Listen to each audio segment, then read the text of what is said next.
मार्कंडेय जी ने कहा, पितामह, जो इस संसार में परम गोपनीय तथा मनुष्यों की सब प्रकार से रक्षा करने वाला है और जो अब तक आपने किसी दूसरे के सामने प्रकट नहीं किया हो, ऐसा कोई साधन मुझे बताइए। ब्रह्मा जी बोले, ब्राह्मण, ऐसा साधन तो एक देवी का कवच ही है, जो गोपनीय, सभी परम गोपनीय, पवित्र तथा संपूर्ण प्राणियों का उपकार करने वाला है। महामुने, उसे श्रवण करो। देवी की 9 मूर्तियां हैं, जिन्हें 9 दुर्गा कहते हैं। उनके पृथक पृथक नाम बतलाए जाते हैं। प्रथम नाम शैलपुत्री है, दूसरी मूर्तिका का नाम ब्रह्मचारिणी है, तीसरा स्वरूप चंद्रघटा के नाम से प्रसिद्ध है, चौथी मूर्ति को कुसमांडा कहते हैं, पांचवी दुर्गा का नाम स्कंद माता है और देवी के छठे रूप को कात्यायनी कहते हैं,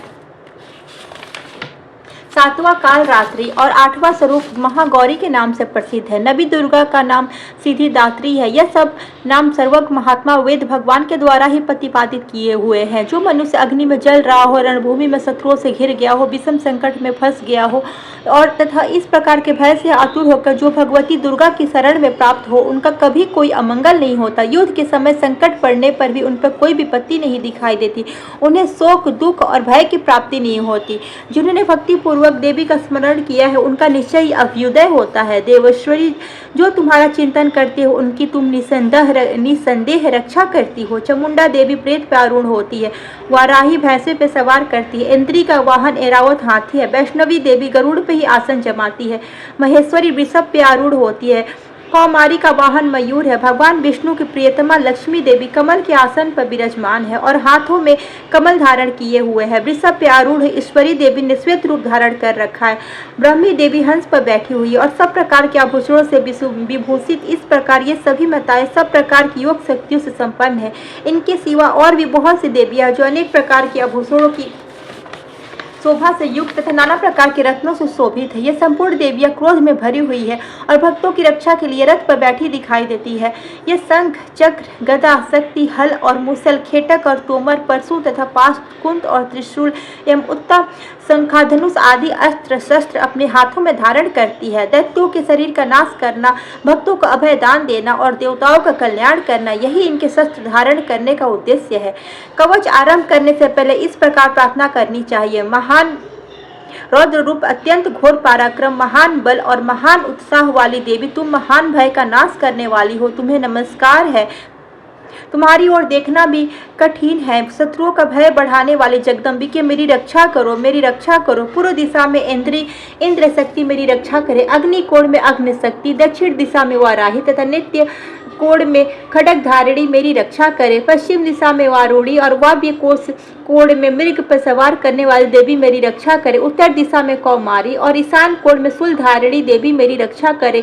ब्रह्माणी, तुम ऊपर की ओर से मेरी रक्षा करो और वैष्णो देवी नीचे की ओर से मेरी रक्षा करे। इसी प्रकार 100 को अपना वाहन बनाने वाली चामुंडा देवी 10 दिशाओं में मेरी रक्षा करे। जया आगे से और विजया पीछे की ओर से रक्षा करे।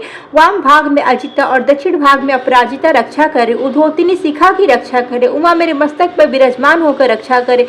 ललाट में माला धरी रक्षा करे और यशस्वी देवी मेरे भावों की संरक्षण करे। भावों के मध्य भाग में त्रिनेता और नथनों की यम घटा देवी रक्षा करे। दोनों नेत्रों के मध्य भाग में शंखनी और कानों में द्वार वासनी रक्षा करे। कालिका देवी कपोलों की तथा भगवती सांकरी कानों के मूल भाग की रक्षा करे। नासिका में सुगंधा और ऊपर की ओठ में चर्चिका देवी रक्षा करे। नीचे की ओठ में अमृत कला और जिह्वा में सरस्वती देवी रक्षा करे। कौमारी दांतों की और चंडिका कंठ प्रदेश की रक्षा करे। चित्रघटा गले की घाटी की और महामाया तालू में रह के रक्षा करे। कामाक्षी ठोड़ों की और सर्वमंगला मेरी बाड़ी की रक्षा करे। भद्रकाली ग्रीवा में और धनुधरी पृष्ठवंश में रुदंड में रह के रक्षा करे। कंठ के बाहरी भाग में नीलग्रिया और कंठ के नली में नल कुबेरी रक्षा करे। दोनों कंधों में खडगनी और दोनों भुजाओं की ब्रजधारिणी रक्षा करे। दोनों हाथों में दंडनी और उंगलियों में अंबिका रक्षा करे। फुलेश्वरी नखों की रक्षा करे। कुलेश्वरी कुची पेट में रहकर रक्षा करे। महादेवी दोनों स्तनों की और सुख विनाशिनी देवी मन की रक्षा करे। ललिता देवी हृदय में, शूलधारिणी देवी उदर में रहकर रक्षा करे। नाभि में कामिनी और गुहा भाग की गुहेश्वरी रक्षा करे। पुतना और कामिका लिंग की और महिषा वाहिनी गुदा की रक्षा करे। भगवती कटी भाग में और विध्वंसिनी घुटनों की रक्षा करे। संपूर्ण कामनाओं को देने वाली बला देवी दोनों पिंडलियों की रक्षा करे। नरसिंही दोनों की घुटियों की और तेजस्वी देवी दोनों चरणों के पृष्ठ भाग की रक्षा करे। श्री देवी पैरों की उंगलियों में और तल वासनी पैरों के तलुओं में रहकर रक्षा करे। अपने दाढ़ों के कारण कारण भयंकर दिखाई देने वाले दंष्ट कराली देवी नखों की और ऊर्ध्वकेशनी देवी केशों की रक्षा करे। रोमालियों के छिद्रों में कौबेरी और त्वचा की वागीश्वरी देवी रक्षा करे। पर्वती देवी रक्त मजा वसा मांस हड्डी और मेद की रक्षा करे। आंतों की काल रात्रि और पीत की मुकुटवसरी रक्षा करे। मूलाधार आदि कमल केशों में पद्मावती देवी और कफ में चूड़ामणि देवी स्थित होकर रक्षा करे। नख के तेज की ज्वालामुखी रक्षा करे, जिसका किसी भी अस्त्र से भेदन नहीं हो सकता। वो अभेदा देवी शरीर के समस्त संधियों में रहकर रक्षा करे।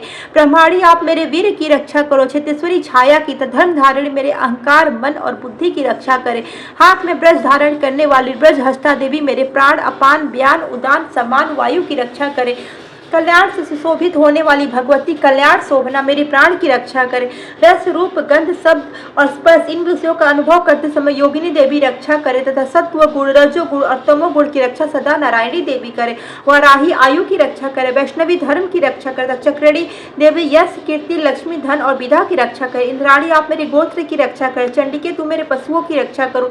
महालक्ष्मी पुत्रों की रक्षा करे और भैरवी पत्नी की मेरी पति की रक्षा करे। मेरे पथ की सुभता तथा मार्ग की काम क्षेमकारी रक्षा करे। राजा के तर्प में महालक्ष्मी रक्षा करे। सब ओर से व्याप्त रहने वाली विजया देवी संपूर्ण भयों से मेरी रक्षा करे। देवी जो स्थान कवच में नहीं कहा गया है अतवैत रक्षा से रहित हो, वह सब तुम्हारे द्वारा सुरक्षित हो, क्योंकि तुम विजयशालिनी और पाप नाशिनी हो। यदि अपने शरीर का भला चाहे तो मनुष्य बिना कवच के ही एक पग भी ना जाए। कवच का पाठ करके ही यात्रा करे। कवच के द्वारा सब ओर से सुरक्षित मनुष्य जहाँ जहाँ भी जाता है वहाँ वहाँ उसे धन लाभ होता है तथा संपूर्ण कामनाओं की सिद्धि करने वाली विजय की प्राप्ति होती है। वह जिस अभिष्ट वस्तु का चिंतन करता है वह उसको निश्चय प्राप्त कर लेता है। वह पुरुष इस पृथ्वी पर तुलना रहित महान ऐश्वर्य का भागी होता है। कवच से सुरक्षित मनुष्य निर्भय हो जाता है। युद्ध में उसकी पराजय नहीं होती तब वह तीनों लोगों में पूजनीय होता है। देवी का यह कवच देवताओं के लिए भी दुर्लभ है। जो प्रतिदिन नियम पूर्वक तीनों संध्याओं के समय श्रद्धा के साथ इसका पाठ करता है उसे दैवी कला प्राप्त होती है तब वह तीनों लोकों में कहीं भी पराजित नहीं होता। इतना ही नहीं, वह अपमृत्यु से रहित हो 100 से भी अधिक वर्षों तक जीवित रहता है। मकरी चेचक कोड़ आदि उसकी संपूर्ण व्याधियां नष्ट हो जाती है। कनेर भांग अफीम धतूरे आदि का सथावर विष सांप बिच्छू आदि के काटने से चढ़ा हुआ जड़म विष ताहिफेन तेल के उपयोग से आदि से बनने वाला कृत्रिम विष ये सभी प्रकार के विष दूर हो जाते हैं। इनका कोई असर नहीं होता। इस पृथ्वी पर मारण मोहर आदि जितने अभिचारिक प्रयोग होते इस प्रकार के जितने मंत्र यंत्र होते हैं वह सब इस कवच को हृदय में धारण कर लेने पर उस मनुष्य को देखते ही नष्ट हो जाते। यही नहीं, पृथ्वी पर विचरने वाले ग्राम देवता आकाशचरी देव विशेष जल के संबंध से प्रकट होने वाले गण उपदेश मास्त्र से सिद्ध होने वाले निम्न कोटि के देवता अपने जन्म के साथ प्रकट होने वाले देवता कुल देवता माला डाकिनी साकिनी अंतरिक्ष में विचरने वाले अत्यंत बलवती भयानक डाकिनी गृह भूत पिशाच यक्ष गंधर्व राक्षस ब्रह्म राक्षस बेताल कुष्मांड और भैरव आदि अनिष्टकारक देवता भी हृदय में कवच धारण किए रहने पर मनुष्य को देखते ही भाग जाते हैं। कवचधारी पुरुष को राजा से असमान वृद्धि प्राप्त होती है। वह कवच मनुष्य के तेज की वृद्धि करने वाला उत्तम है। कवच का पाठ करने वाला पुरुष अपनी कीर्ति से विभूषित भूतल पर अपने सुयश के साथ साथ वृद्धि को प्राप्त होता है। जो पहले कवच का पाठ करके उसके बाद सब सती चंडिका का पाठ करते उसकी जब तक वन पर्वत और काननों सहित यह पृथ्वी टिकी रहती है तब तक यहाँ पुत्र पौत्र आदि संतान परंपरा बनी रहती है। फिर देह का अंत होने पर वह पुरुष भगवती महामाया के प्रसाद से उस नित्य परम पद को प्राप्त होता है जो देवताओं के लिए दुर्लभ है। वो सुंदर दिव्य रूप धारण करता है और कल्याणमय शिव के साथ आनंद का भागी होता है। देवी कवच संपूर्ण।